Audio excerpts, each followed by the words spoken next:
વાલિયાના કરસાડ ગામના નવા પુલ પાસે મુકેલ પાંજરામાં દીપડી પુરાતા ગ્રામજનોએ રાહતનો શ્વાસ લીધો હતો. છેલ્લા ઘણા સમયથી વાલિયાના કરસાડ ગામના નવા પુલ પાસે દીપડો દેખાતા રાહદારી અને ગ્રામજનો ભયભીત બન્યા હતા.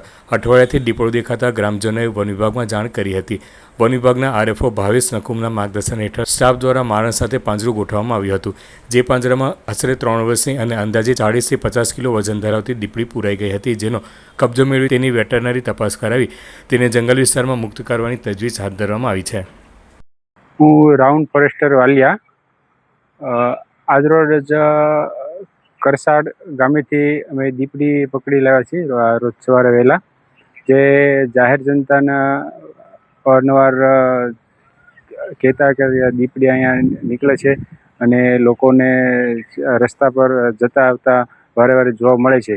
તેથી અમે અઠવાડિયા પહેલાં ત્યાં પાંજરું ગોઠવેલું હતું અને તેમાં આજરોજ દીપડી જે પકડવાની છે તેને અમે વાલિયા રાઉન્ડ અને રેન્જ ઓફિસ અહીંયા છે ત્યાં અમે લઈ આવ્યા છીએ અને એ સ્વસ્થ અને હેલ્ધી છે. તેનું મેડિકલ ચેકઅપ પણ કરાવ્યું છે અને નાયબ વન સંરક્ષક ભરૂચના હુકમ પ્રમાણે તેમને અનામત જંગલમાં છોડવામાં આવશે. દીપડાની ઉંમર કેટલી છે અને વજન કેટલું છે? તેમની અંદાજે ઉંમર 3 થી 4 વર્ષ છે અને 35-40 કિલોનું વજન.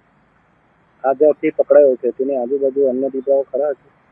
હજુ અવારનવાર અન્ય દીપડાની અરજીઓ આવે છે ત્યાં અમે પાંજરા ગોઠવેલા છે અને અમુક જગ્યાએ છે હજુ પણ દીપડાઓ છે અવારનવાર.